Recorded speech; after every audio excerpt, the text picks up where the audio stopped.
Dans l'univers de Berserk, la monstruosité prend presque toujours des formes chaotiques et abjectes. Des bêtes horribles, des monstres impulsifs uniquement guidés par leurs pulsions meurtrières, en gros, le massacre pur et la destruction. On l'a vu avec Yald ou le Baron Serpent, mais au milieu de cette cour des miracles, un apôtre détonne. Un géant à l'armure d'écaille, maniant un bouclier canon et un immense marteau de guerre. Un guerrier qui ne dévore pas les humains, qui protège ses alliés et qui parle de fierté et d'honneur chevaleresque. Naturellement, on a tendance à le voir comme une anomalie.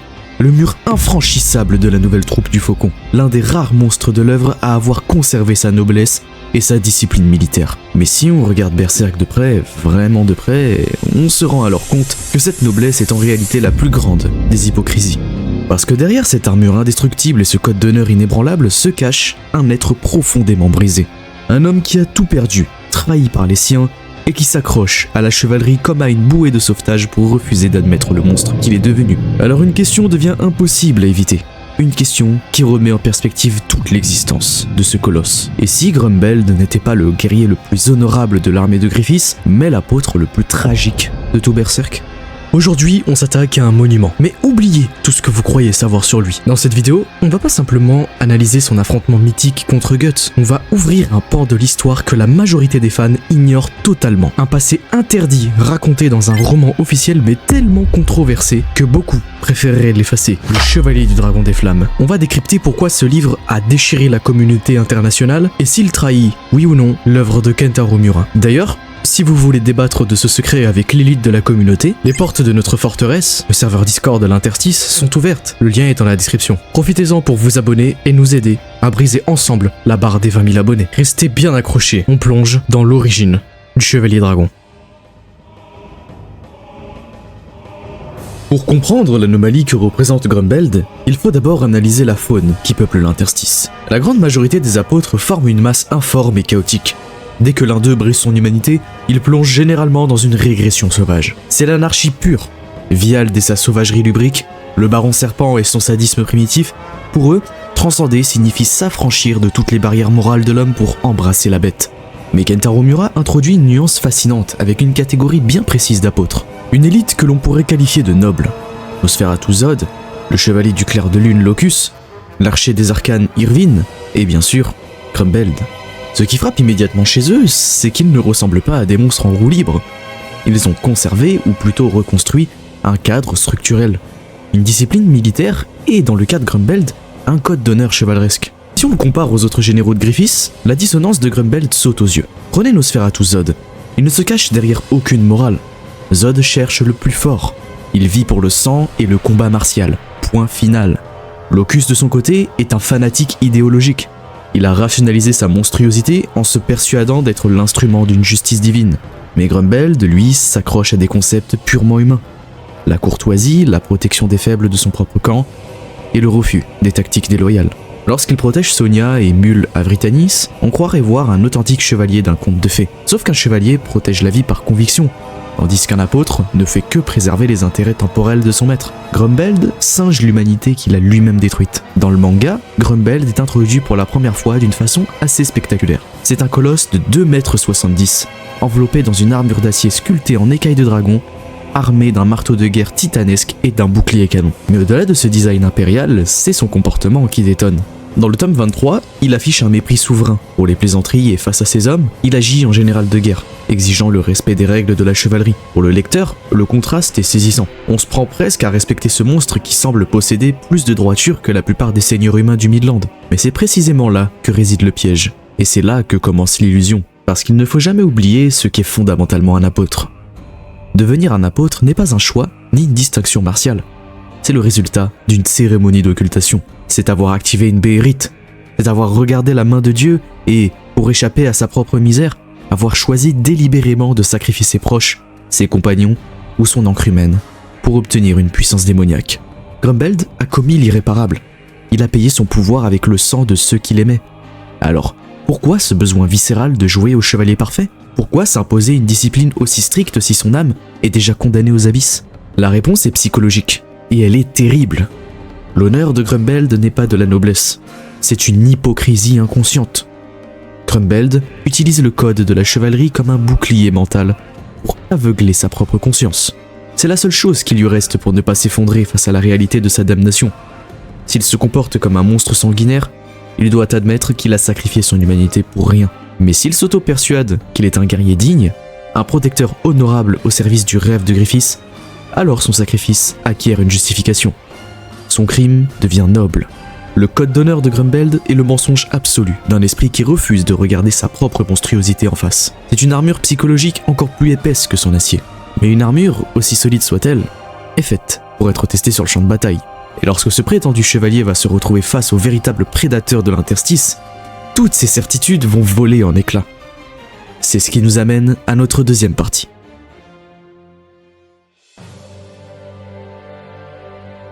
La première véritable démonstration de cette illusion, on l'a subie de plein fouet. Au chapitre 200, Miura soigne l'entrée de Grumbeld comme on introduit une force de la nature. Lorsqu'il apparaît, le lecteur est frappé par une sensation de lourdeur absolue. Tout chez lui respire la destruction massive. Sa taille gigantesque de près de 2,70 m, le fracas de son bouclier canon crachant le feu et son marteau de guerre capable de balayer une escouade entière d'un seul revers. Mais ce sera lors du siège du manoir de la sorcière Flora, dans le tome 26, que l'anomalie Grumbeld prend tout son sens. Car c'est ici qu'il va affronter son reflet inversé, Guts. Ce combat est un chef-d'œuvre de narration visuelle parce qu'il repose sur un contraste psychologique total.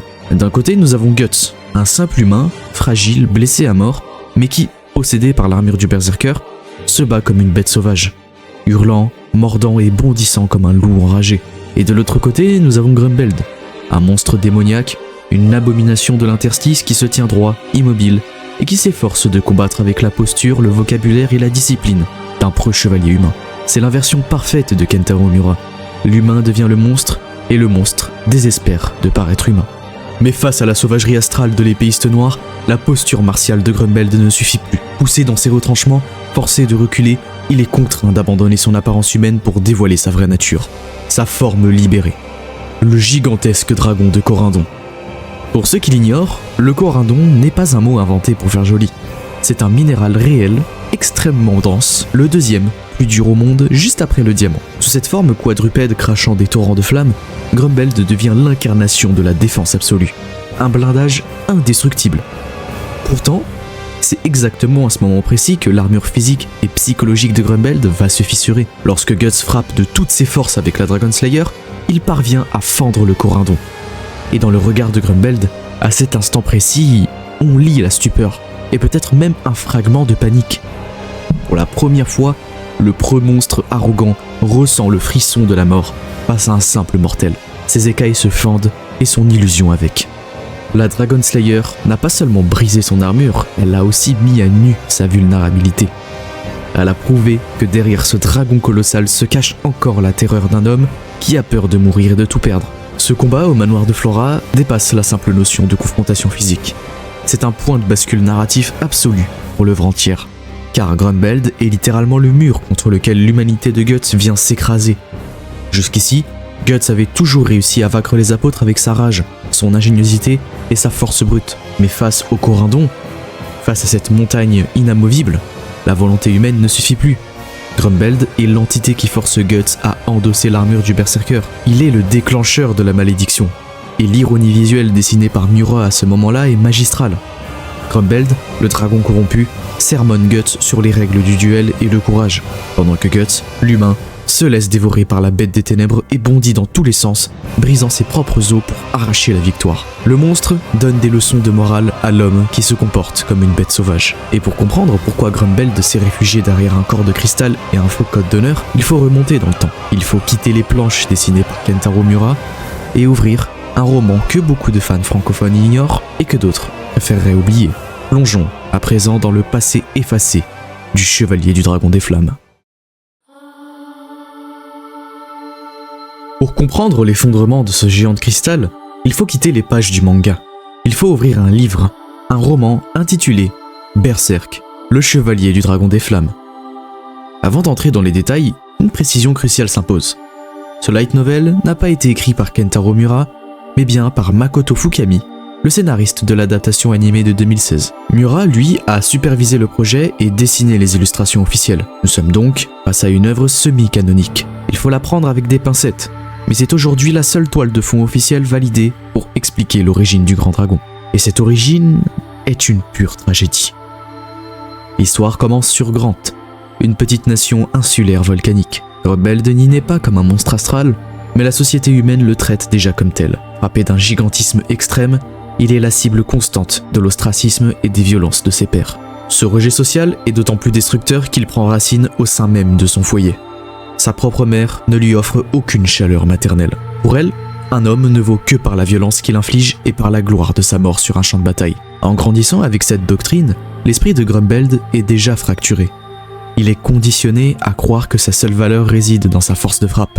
Et dans ce monde de brutes, l'âme de Grumbeld est déjà en train de s'assombrir. Mais dans cet univers qu'est Berserk, la lumière perce souvent dans les endroits les plus inattendus. Pour Grumbeld, cette lumière s'appelle Bénédicte. Bénédicte est une voyante aveugle, une guérisseuse.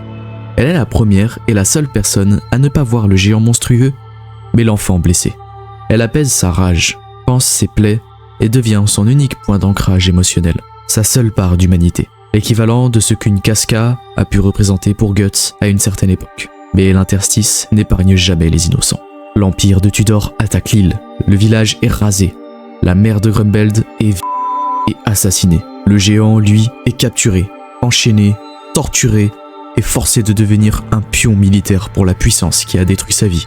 Dans les rangs de Tudor, il endure l'enfer, mais parvient à tisser des liens avec deux compagnons d'armes, Sigurd et Edvard. Il s'accroche à l'idée qu'il peut encore reconstruire une vie, un semblant d'honneur, aux côtés de Bénédicte et de ses nouveaux frères d'armes. Mais la causalité avait d'autres plans. La trahison ne viendra pas du champ de bataille, mais de l'intérieur. Rongé par une jalousie maladive et des ambitions politiques toxiques, son propre compagnon, Edvard, le poignarde dans le dos. Tout le monde politique de Tudor se retourne contre Grumbeld. Le piège se referme. La suite, vous la devinez. Sigurd est perdu, et Bénédicte, la seule femme qui ait jamais vu l'humain derrière le colosse, est mortellement blessée, acculée, trahie par son meilleur ami, face à la mort de la seule personne qu'il aimait et le corps brisé. Grumbeld plonge alors dans le désespoir absolu. C'est l'heure de l'éclipse. La béhérite qu'il portait s'active. La main de Dieu apparaît.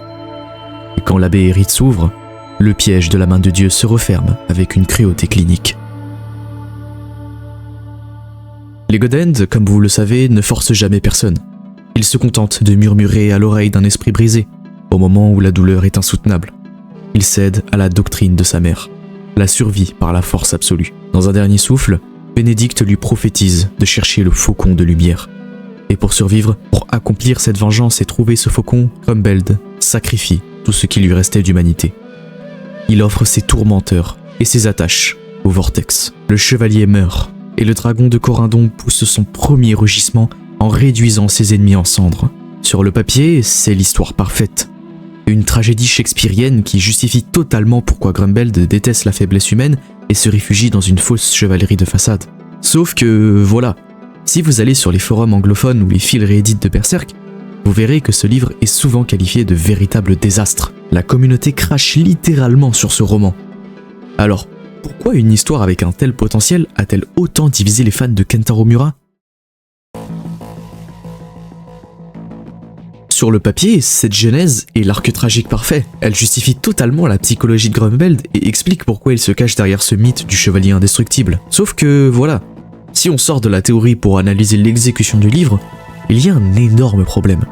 Si vous vous aventurez sur les forums anglophones ou les grandes communautés dédiées à Berserk, vous vous rendrez vite compte que The Flame Dragon Knight, donc le nom du roman en anglais, est très souvent qualifié de véritable déchet. L'œuvre est reniée par une immense partie des fans.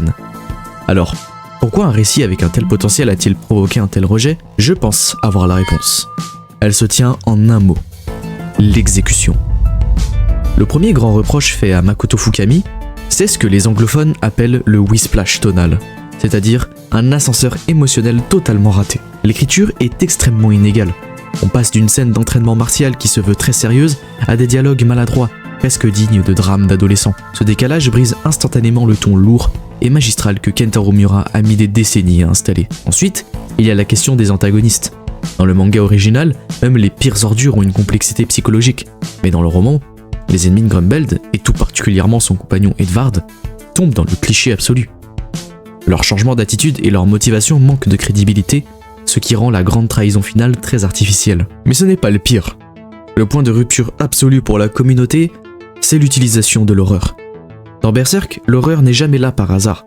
Quand Miura utilise la violence sexuelle ou la torture graphique, que ce soit pour le passé de Guts, pour Casca ou pour Farnèse, c'est toujours avec un but narratif précis. C'est fait pour briser un personnage, pour expliquer un traumatisme profond ou pour faire avancer la psychologie. Et dans le roman de Grumbeld, on bascule dans ce qu'on appelle de l'edginess. Et pour bien comprendre pourquoi cette edginess est un problème, il suffit de regarder comment Kentaro Miura travaille. On est l'arc des enfants perdus avec Rosine, ou l'éclipse, l'horreur viscérale, les violences sexuelles et psychologiques y sont omniprésentes, mais elles ont un poids écrasant.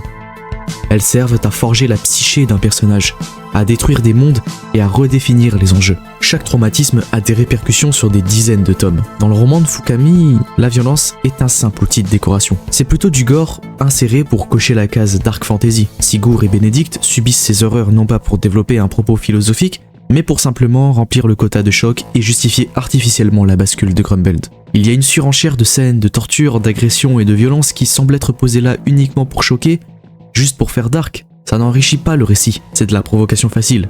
Et ça, c'est une véritable trahison de l'essence même de l'œuvre. Après, personnellement, quand on est un mordu de Berserk comme moi, on aime lire ce roman. La seule véritable grâce salvatrice de ce livre, ce sont les rares moments d'humanité sincère entre Grumbeld et Bénédicte qui arrivent tout de même à toucher le lecteur. Et bien sûr, les illustrations de Kentaro Miura, parsemées tout au long des pages qui sont, comme à leur habitude, de véritables chefs-d'œuvre. Mais malgré l'enrobage maladroit de Fukami, le fond de l'histoire, la trajectoire du personnage, reste validée par le lore officiel. Et quand on relit ce passé brisé au Grumbeld que Guts affronte dans le manga, tout prend un sens différent. C'est ce qui nous amène à la conclusion de cette tragédie.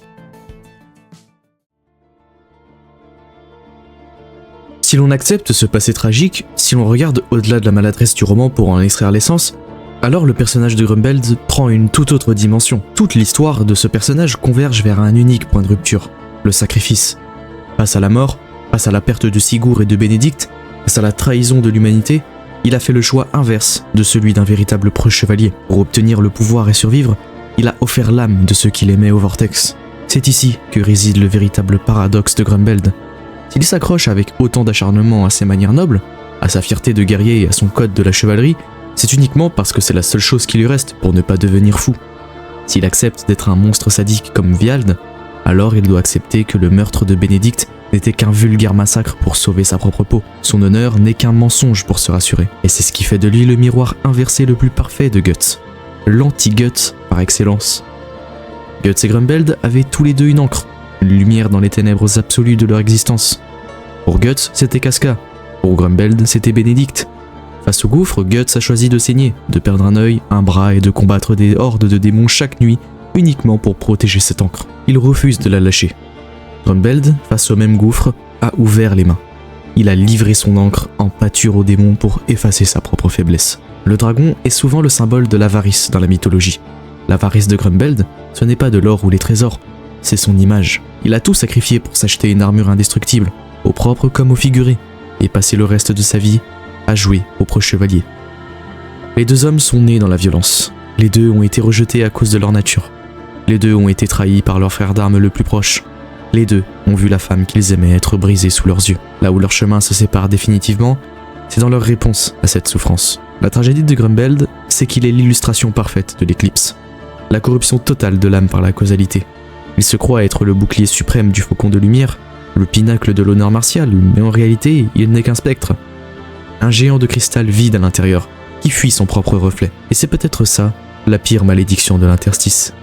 Savoir qu'on a tout détruit de ses propres mains, et devoir passer l'éternité à se mentir à soi-même.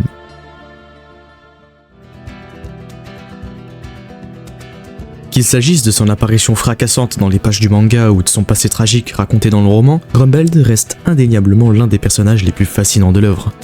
Il nous rappelle de la manière la plus cruelle qui soit que, dans Berserk, les monstres les plus effrayants ne sont pas toujours ceux qui mordent, qui rampent et qui hurlent. Parfois, ce sont ceux qui portent une armure étincelante, qui se tiennent droit et qui vous parlent de noblesse, alors que leur âme, elle, est déjà morte depuis longtemps. Maintenant, c'est à vous de prendre la parole. Dites-moi en commentaire ce que vous pensez réellement de Grumbeld. Est-ce qu'au fond, malgré ses sacrifices, vous voyez un chevalier honorable qui a fait ce qu'il a pu pour survivre à un monde injuste? Ou est-ce qu'il n'est, selon vous, qu'un monstre totalement hypocrite? Le débat est ouvert, et comme d'habitude, je lirai absolument tout. Et si vous voulez pousser la réflexion encore plus loin, n'oubliez pas que le serveur Discord de l'Interstice est juste en description. Venez partager vos théories et débattre du roman. On est de plus en plus nombreux et l'objectif n'a pas changé, les 20 000 abonnés. Alors si cette plongée dans les ténèbres du Chevalier Dragon vous a plu, soutenez la chaîne, lâchez votre meilleur like, abonnez-vous et partagez la vidéo à d'autres passionnés. Continuez également de me dire en commentaire quel autre personnage mériterait sa propre analyse en vidéo. Merci infiniment à tous ceux qui sont restés jusqu'au bout de cette vidéo. En attendant,